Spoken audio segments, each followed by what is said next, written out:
Welcome to the November Real Talk About Real Estate. My name is Michelle, and I am one of the marketing leads for the ABR designation. Today, we are lucky enough to have Lynn Madison of Madison Seminars and a Reback Hall of Fame inductee. In September, Lynn joined us to discuss compensation and why it's super important as a buyer's rep to understand the process and be able to explain it to your clients.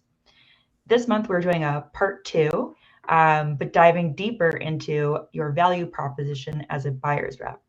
As a reminder, we are live, so if you have any comments or questions, feel free to let us know, and we'll do our best to answer them. Lynn, could you give us a brief overview of what's happening in the market and why it's important right now for buyer's reps to emphasize their value proposition? I'd love to. As Michelle said, we did talk about this in a previous session. But just to remind everyone, the current legal issues or the legal pressures that we are under have been discussed in a lot of other courses and a lot of other venues. And these lawsuits, as well as the DOJ judgment that was put upon NAR that they ultimately withdrew, but all of those are still changing as they go through the courts. So we know kind of in a nutshell what's been going on. There's been a variety of lawsuits filed that, as I said, are working their way through the courts, claiming that sellers are being forced to pay buyer brokerage compensation with no negotiation. And some of them are already class action lawsuits. Some of them are going for class action. There is one huge lawsuit. 6 law firms involved filed against NAR, against 10 MLSs and the 4 largest brokerage companies in the country. So this is a big deal that is working its way through the courts. And it all has to do with compensation and how we are explaining compensation and who's paying the compensation. Now, the Department of Justice, who's in charge of the antitrust laws, they also filed the lawsuit and that judgment that was the precursor to some changes that NAR made at the end of 21 that took effect January 1st of 22. So one of those was that buyer brokerage compensation, the offer of buyer brokerage compensation that's made through the MLS must be made available to the public. And that it should have happened in all of your MLSs by now. Now, whether or not your brokerage company is publishing the buyer brokerage compensation on their websites is entirely up to your brokerage company, but it has to be made available to them to do it. We do know that nationwide there are a plethora of brokerage companies that are publishing the buyer brokerage compensation. And then the other thing that happened in January of 22, is that buyer agents can no longer say that their services are free. That, in other words, that it costs the buyer nothing to use a buyer agent. We cannot say that anymore. Standard of Practice 12-1 in the Code of Ethics prohibits that. So that's where we are, more or less. But we also know what's still coming. There are MLSs across the country that have changed their policy on mandatory offer of compensation, because that is the feeling that is out there. That is what the DOJ may be going after. That may be what these lawsuits are going after, because it's the offer of compensation in the MLS that is being challenged. So there is a high probability, nobody is saying anything for sure here, that there may be no required offer of compensation in the MLS. So right now, if I put a listing in the MLS, I have to offer you cooperation and compensation. That compensation could be $1, but I have to offer you compensation if this all heads in the direction it looks like it's headed, and nothing's going to be resolved until probably the first quarter or second quarter of 23. But there may be no required offer of compensation in the MLS. So as a buyer agent, then, that means we have to change our compensation conversation with our clients. There is a high probability you're going to need a buyer representation agreement signed in order to get paid. Now, I know for some of you that's no big deal, because your state law already requires you to have a buyer representation agreement. But that's only about half of us. The other half of the country, the other states, do not require it. So we're going to, and we believe that for everyone's sake, whether it's mandatory that you use a buyer rep agreement or not, you're going to have to effectively communicate your value proposition to your clients, because otherwise they're not going to sign the agreement and they're not going to agree to compensate you. Because what we believe a lot of these lawsuits are after is the concept. They've even said it. The concept here is the seller should be paying the listing brokerage and the buyers should be paying the buyer brokerage. And we all know that in many marketplaces, the buyers don't have enough money at the time of closing to pay their brokerage company themselves. So what we want to talk about then is, what if there is no mandatory offer of compensation in the MLS? If you are going to need to have a buyer representation agreement signed in order to get paid, and we're not going to talk about the compensation side of it today. That is what we did at the last one. So you can go back and listen to that one because we did talk about it there. This is going to be more on your value proposition. How will you explain compensation to the sellers? How will you get paid as a buyer brokerage? And how is this going to change what you say and do with your clients? It's obviously going to change what you say, both to the sellers and the buyers. We're focusing today on the buy side of it, not on the listing side. I just want to say, and some of you have been in my classes with me before, and you know that this is kind of my mantra when I teach, is that it's all about the why. And I just wanted a blatant plug, and I have no connection whatsoever with Simon Sinek. But if you ever get a chance to listen to any of his materials, read his books, etc. I don't know if you can see it, but one of his books is right behind me on my bookshelf over there. But everything he talks about is so applicable to us in the real estate business, because we not only have to tell people what we do, how we do it, but why. And he has something that he calls his golden circle. And that's exactly what, and I think it's something we can apply to this whole conversation. What we do. I find houses for my buyer to see. How do I do that? Do I just sit back and wait for the buyer to call me and tell me what he found on the internet? Because that is what a lot of buyers think we do. So what is it that I do? What's my competitive advantage? And that's not the end of it, because the most important thing is the why. Why is that important to my buyer? Because they don't always see the connection. So yeah, we're going to kind of look at everything in our session today, because what we do is important. The problem is the buyers don't know what we do. And so to get commitment, we need to show them how what we do benefits them in the transaction. And that's the why. So with that in mind, we need to think about what makes you stand out. Why are you unique? So when that buyer has called 3 or 4 different agents, because they called them all off of websites and yard signs and all the rest of that, why are you unique? Why should they choose you, especially when you're asking them to sign a buyer representation agreement? So I just want to start by giving you some information, useful information that I think you can use about the profile of home buyers and sellers. Every year, NAR commissions this study. NAR does not do the survey. They hire someone to do the survey. And the new one just came out. It always comes out while we're in Orlando or at the NAR meetings. And it's the 2022 profile of home buyers and sellers. There's pages and pages and pages of these kinds of charts in there. And I encourage all of you to get your copy of it, because it will help clarify things for you. But one of the questions that was asked, and has been asked since 1995, is the buyer's use of the internet in their home search process. I don't think this is a surprise to anybody. 96% of the buyers said they use the internet in some way to search for property. That's cool. That's great. But we need to keep that in mind as we go through this, because sometimes the information they're getting on the internet is not accurate. No kidding, right? You're all most of the time. Yeah, most of the time it's not accurate. So yeah. They're on the internet. We know that. But I wanted to share with you also a couple of the discovery slides, if you will.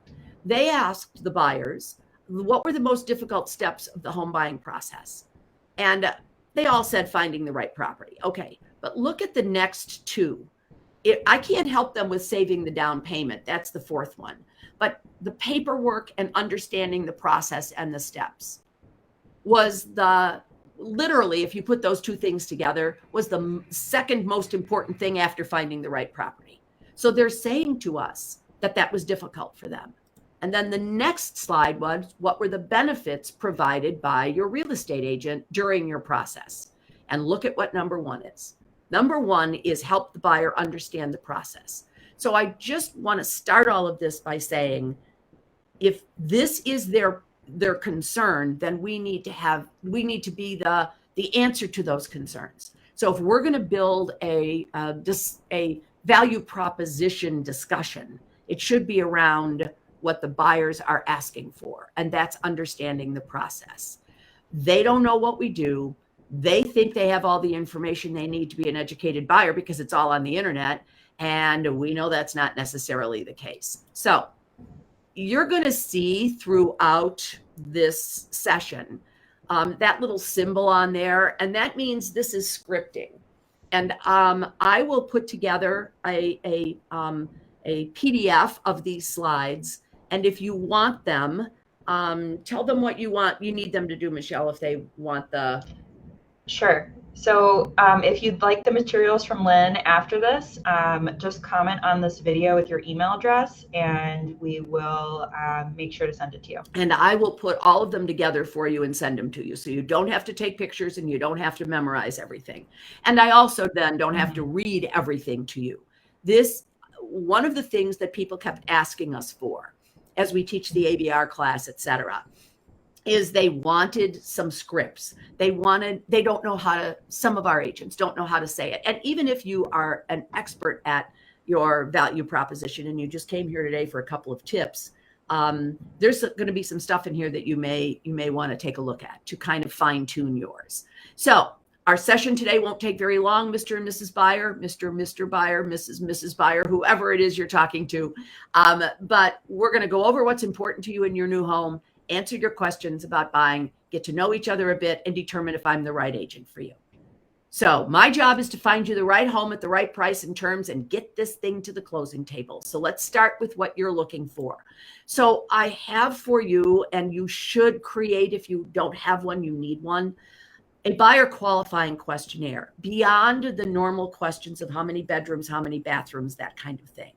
This is about getting conversation going with the buyer. How long have you been looking for a home? How have you been doing that?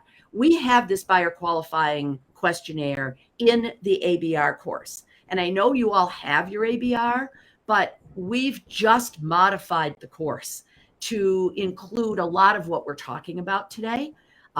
We did it within the last, 6 months or so, because we had to bring it up to where we are today in the world. So if you don't have a copy of this, I wanted to make sure that you had it, because it goes beyond just the normal questions. It asks them to describe their ideal home. If we can't find everything, what would you compromise on?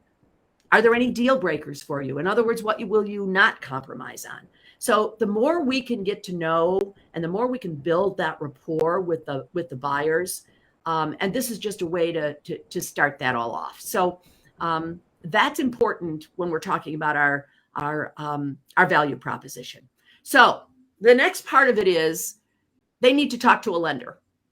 They need to talk to a lender, and we need to get them pre-approved or pre-qualified or whatever you want to call it, and whatever your lender does. So we need to ask them, have you talked to the lender to determine your buying power?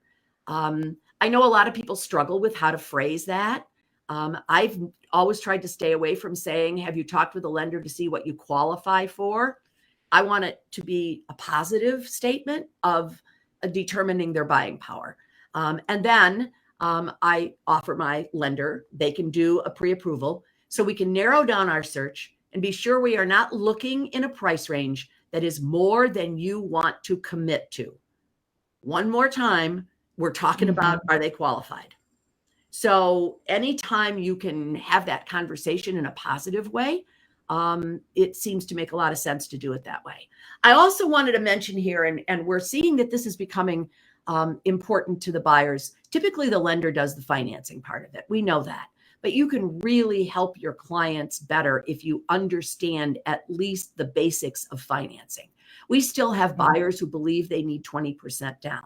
We have buyers who think that they cannot, let me flip that, TRID, the TILA RESPA integrated disclosure, that was created back in 2015. allows the buyer to be able to do a mortgage application at more than one lender without paying for it. The lender must then give them a loan estimate. Your buyer can lay those loan estimates in front of them, decide which lender is going to give them the best interest rate, the best pricing, the best everything, and then decide which lender to go with. And what we're hearing is the buyers aren't doing that. And that is, they should do that. They should be able to shop for a mortgage and not be stuck only using the first person they talk to. They believe that they can't do that because it will hurt their credit. It will not hurt their credit. We don't have time to go deeply into this. I'm just telling you, you need to be able to explain TRID to them so that they know that they've got some choices. It's a big part of our value proposition is to at least understand the financing. And I wanted to introduce you possibly to a brand new certification program that we have. It's called the Home Finance Resource Certification Course. I've sat through it. It's excellent. The information is there to help us as realtors understand enough about the key pieces of the loan process to be able to be of assistance to our clients. We're not trying to turn you into loan officers. That's not what this is all about. But in this world, it seems that, and this is so timely, that it's out there now when we pretty much need it the most, because we've got to know about the different home financing resources that are available. So wanted to let you know about that.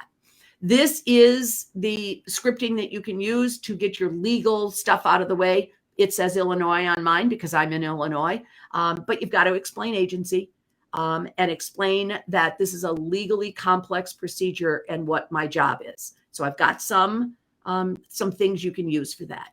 Back to Simon Sinek for a minute. What, how, why? This is what we do. And there are all over the place. As a matter of fact, NAR on their website has a list of 185 things that realtors do. It's a wonderful list. As a matter of fact, it's fabulous. But I don't think that we have the time, nor do the buyers have the patience for us to go through a list of 185 things. So I broke it down into finding property, showing property, analyzing the market, writing the offer, negotiating for the buyer, and following through to closing. So let's just take one of these because that's all we have time for. But let's talk about finding suitable property.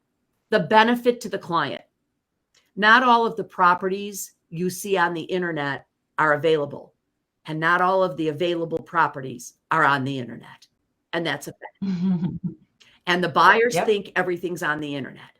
So now we find suitable property. Mr. and Mrs. Buyer, when we sit down together, I'll know what it is that you're looking for. And because we have now, I've got PLN on there. That's what we call ours. It's the private listing network. Your MLS probably has a coming soon spot or a private spot or whatever, a place where the listings are that are not on the internet. Or there's a lag at the very least, even if you don't have that, there's some lag time between the time it goes in the MLS and the time it shows up on the internet. So you want to talk to the buyers about us finding the right properties for them, that we don't sit back and wait for them to find the property, because there are buyers who think that's what we do. They think that we're on salary, we're driving company cars, we sit around all day with our feet up on our desk, drinking Starbucks, waiting for a buyer to call and go show them houses, because they don't have any idea what we do. So you can use this to kind of start your buyer counseling about this is what we do, but also remember to always take it over to why we do it. So I wanted to give you some of the whys in there. Okay. So one of the whys, let me go back to that for just a second. There it is. Writing the offer. I'm going to go through the contract to determine how to structure it to your benefit. I will do a thorough CMA on any property you want to see to give you the market value prior to making your offer. And that's why we want to talk a little bit about PSA. And I think, Michelle, you were going to do that for us. Yeah, so PSA is another certification, pricing strategy advisor certification. And like Lynn said, super important as a buyer's rep to understand pricing strategy and be able to explain that to your clients. So we actually are offering the PSA course live and virtual. So that's actually like a specific type of offering. So we have our online courses and we have our classroom style courses. And then we also hold these live virtual courses, which are held via Zoom. And so we're having a live virtual PSA course on Tuesday, December 13th. Melanie McLean will be teaching the course. And I can post the link in the comments of this video. But the early bird rate is $79 until November 30th. So if that's something that sounds interesting to you, it's a great opportunity to take the course. Also, I'm going to throw this in there too. It is Designation Awareness Month. And so all of our designation and certification online courses are 20% off for the month of November. So if you're just super antsy, you want to take the PSA course right now, if you buy the course now, you have a year to complete it. So another great option. Yes, it is. And you will be thrilled with Melanie. Melanie and I are the two primary authors of the PSA course. So you're in good hands with Melanie. She's an appraiser and a realtor, and it's a great course. So we want it. So if we're going to be doing CMAs for our buyers and obviously our sellers as well, we want to make sure we're doing it the very best way we can. Okay. So one of the things, I stepped on your line, Michelle. It's okay. She's just super excited. She wants to talk about the buyer questions. So, so I was wondering, you know, you had mentioned to me before that there was a compilation of questions that websites were recommending that buyers ask. So what is that compilation? You know, is that legitimate?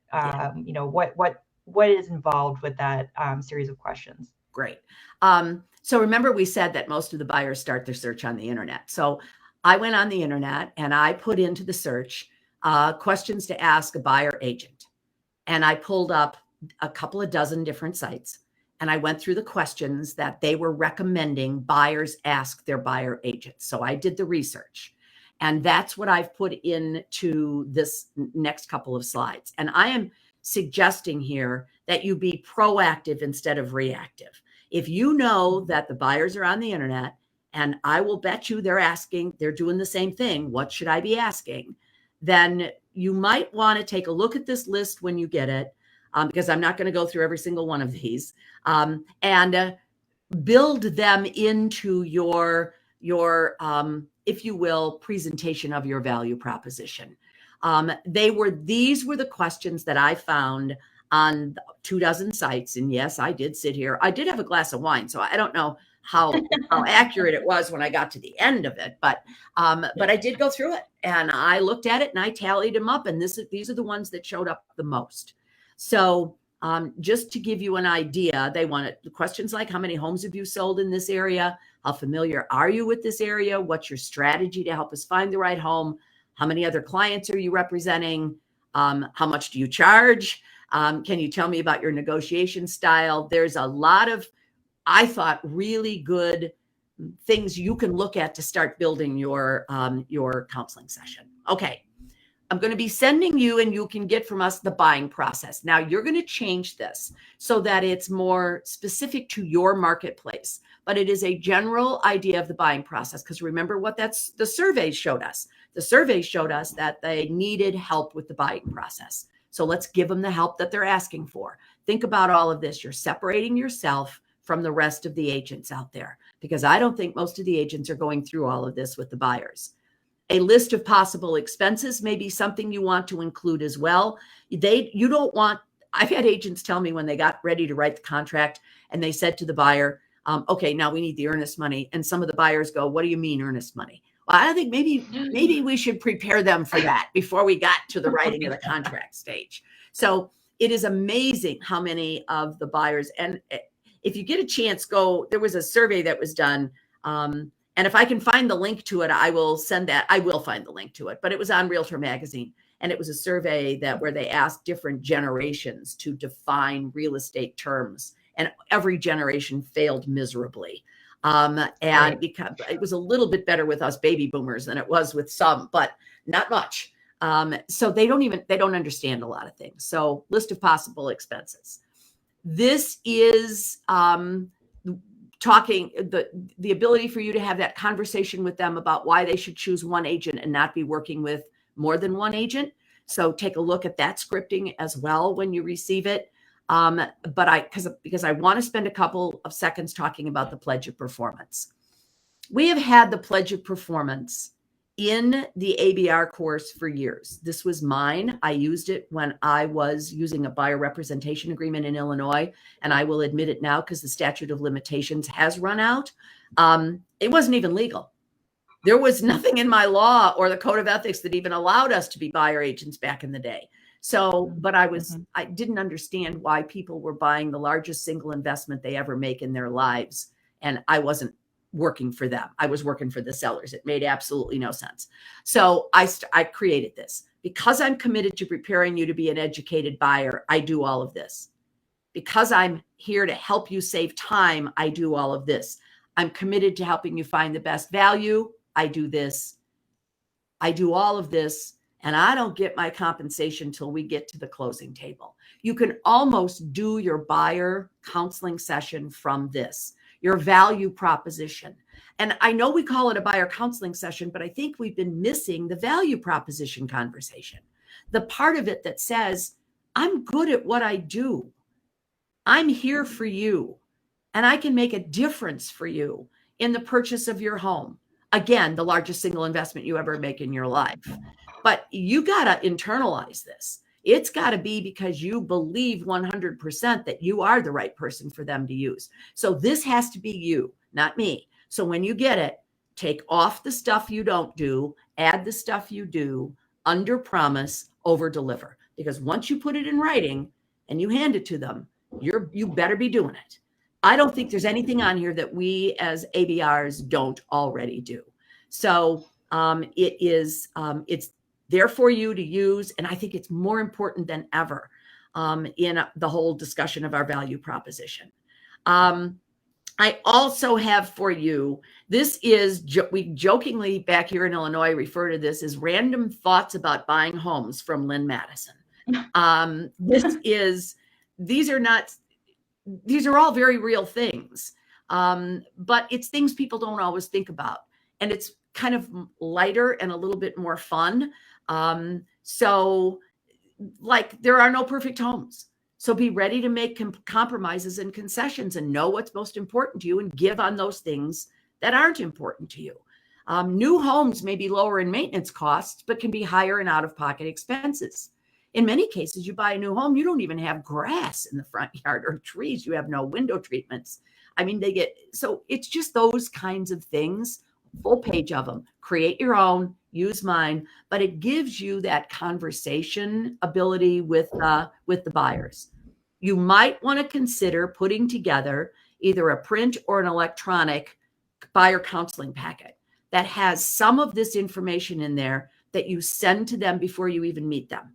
And that way, when you sit down with them, they've already got some of this. And I know we do this a lot with our sellers. So I guess I kind of want to, because when we talk about the value proposition, I think we know how to do our value proposition with the sellers, because the sellers won't list with you if you don't give them what you do to help them get their home sold at the best price and terms and get them to the closing table.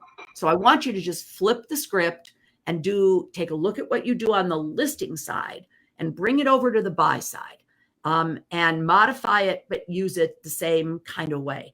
You can do it electronically. You can do it in print, either way. Seriously give thought to taking your sales contract that's used in your marketplace and creating a sample, filling in the blanks, using your median sales price, median, whatever the most common type of financing, et cetera. And then highlight the paragraphs that are most important in your marketplace to the buyers. Because when we get to the point where we're getting ready to write the contract and then negotiate it, we want them ready to move forward. And again, is this going to help separate you from the crowd? Yeah, it is. So I want them to focus on the price and the earnest money paragraph, the financing, the home inspection paragraph. If you have a list of due diligence dates in your contract, I have that for our contract. Every place in the contract where the buyer could either lose his earnest money or lose the house, If they don't deliver their earnest money by this date, if they don't do their mortgage application by this date, that gives them, they know exactly what they do and they know exactly when they need to do it. So anything you can do that gets them better prepared for this whole buying process was what in that survey they said they wanted from us. And then last but not least, everything we do depends on whether it's a buyer's or a seller's market. Currently, and I just use this as an example, if you are in a seller's market, currently we are in a seller's market. Let me share with you some information from our MLS that shows us what's currently happening in wherever that area is, wherever you're at. So you want to share how many new listings are coming on the market, how many homes are selling, how long the properties are staying on the market. Our days on market right here in the Chicagoland area is at about 22 days, which means Mr. and Mrs. Buyer, I don't care what the media is saying about the market slowed down. You got to make your decision. Now, we were at like 8 days a while ago, but it's still only at 22 days. So still the buyers have to make a decision a little quicker than some of them are ready to make. So use your MLS analytics. And I just want to kind of wrap it up a little bit by saying, and I know I went a little bit over my 20 minutes, but I kind of thought it was going to happen. This is how I always phrase this with my buyers and my sellers, but we're talking about the buyers. Who's driving the bus? Mr. and Mrs. Buyer, Mrs. Buyer, Mr. Buyer, buyer, whoever we are talking to. You're not the bus driver right now. The sellers are driving the bus. So if the sellers are driving the bus, my job is to get you on the bus with the sellers, because otherwise you're under the bus. And if you're under the bus, you're roadkill. All right. So I can't change the market for you. I can't make you a happy bus because it's not a buyer's market. It's a seller's market. So let's talk about how we're going to help you find the right house at the right price and terms. And let me help you do that. And if you remember when you went through ABR, we did this. We went through and said, what do you need to, how do you structure your buyer's offer if it's a buyer's market? How do you structure your buyer's offer if it is a seller's market? I can't make my buyers feel any better than that bus on the left does if it's a seller's market. That's how they feel. But if it's a buyer's market, they're a happy bus. You know how long it took me to find a happy bus? So it was easy to find the bus that looks kind of beat up, but it was harder to find the That's so interesting. Well, it's kind of an interesting way to look at the real estate market. Most people don't look at it as buses. That's where it's at. So there's a lot of other stuff we could have done, but this isn't a whole full training class. I'm going to suggest to all of you that if you've got your ABR and there is an ABR class being done in your marketplace, almost all of the associations have an audit fee that you can take. We have a process for all of that to happen from the ABR side. You might want to sit through it again because it's changed immensely if you've had it for a few years. A lot of good information in there, different information than what was in there before because the market's changed. Right. So when you're talking about all the information that's available, what resources does NAR have available on, like NAR.realtor to assist in the disclosure and explanation of compensation and value proposition? Okay. And I think I mentioned that when we were at the meetings last week, every single meeting we went into, there was some discussion there about what's happening with the lawsuits and what's happening with the pressures that we're under. So I want to start with just very briefly reminding you that at abr.realtor, those of us who are ABRs, we have access to the one sheets. And the two of them that I think that would help you the most in this discussion, the one on the right is why work with an ABR.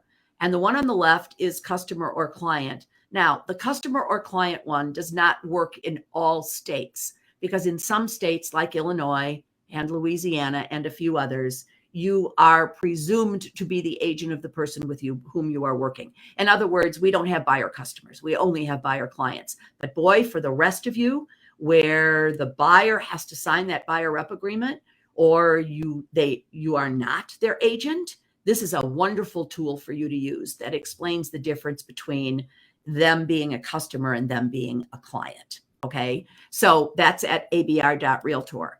And then on NAR's website, and there's different places for this, but this one, if you just go to nar.realtor, which is NAR's site, and put commissions are negotiable in the search, you're going to come up with this and a couple of others where they are taking a little deeper dive into the code of ethics, because commissions are negotiable. And this outlines how you do that. So if I'm a buyer agent and I have a buyer representation agreement with my buyer that calls for me to get paid X, and you're the listing agent and you've got Y in the MLS. Let's just go with what we're doing now. There is an offer of compensation in the MLS, and your offer of compensation is 1% less than what my buyer has agreed to pay me. Absolutely, I can call you before I show the property and ask if your seller will pay that 1%. Absolutely, I can. And we have agents who believe that we cannot even ask the question. I've had ABRs who have made the call and the listing agent said, you are out of line. You can't ask me that. You only get paid what's in the MLS. That is true to a point, but the commissions are negotiable. This will help you to understand how that part of it works. There is a really good part of this. And if you just go to competition.realtor,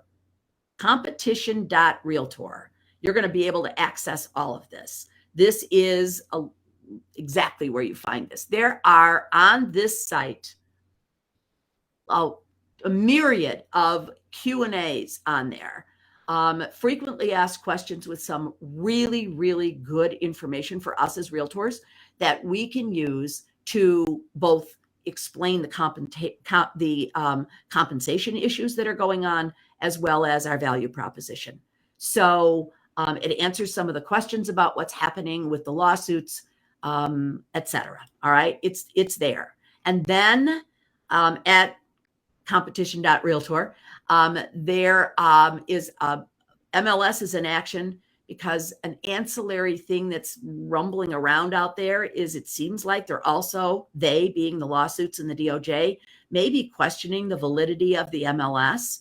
And we need to defend that as well. So what does the MLS do for us? And what would the world look like without our MLSs? And you've got that you can use. There's one called the Essential Real Estate Agent. That is you can give that to your buyers. And it talks about some of the things that we've just talked about today, about what we do for them in the transaction. And there's one in there about how real estate commissions work. This is an excellent piece. I don't know that the average consumer is going to take the time to read all of this, but what I did want to point out to you is the bottom part of where it says commission rates are set by the market. They are not set by you and I. They are set by the market.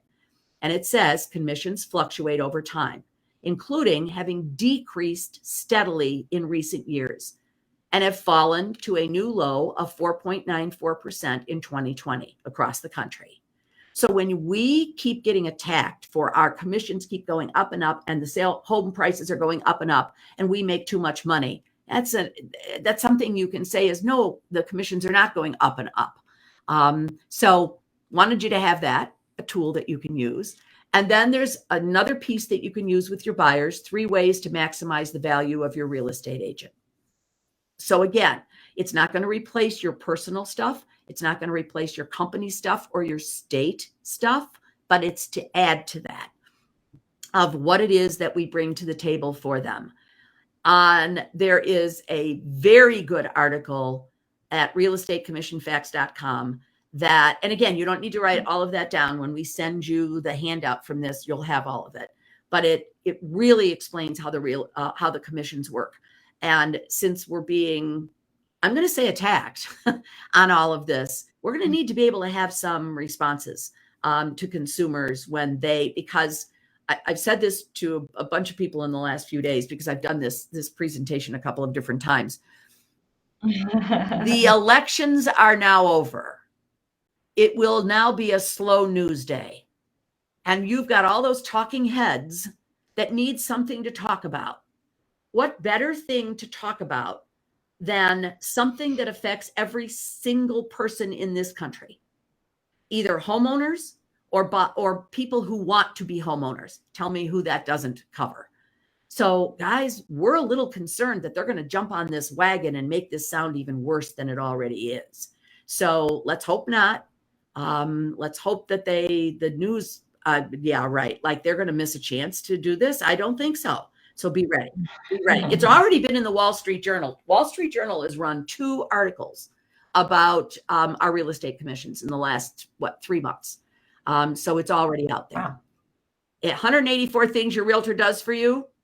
Great list. Absolutely wonderful list. I'll make sure that you get the link to it when we send everything out to you.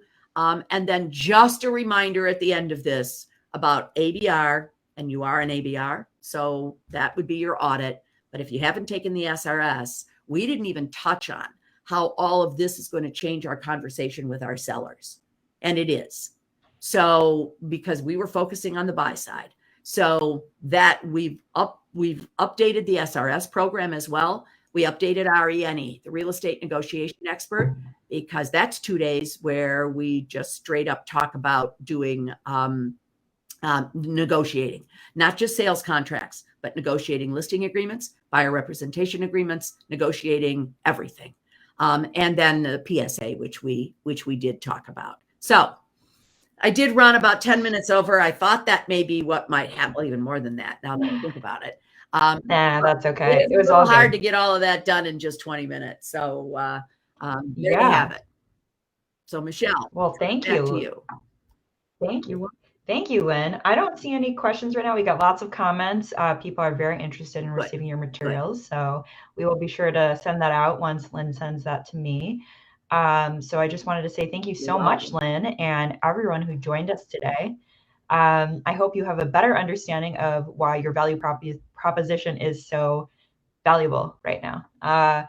Be sure to join us next month on December 15th with 2022 REBAC Hall of Fame inductee, Robert Morris. So thank you all very much and have a good rest of your day. Thanks, everybody.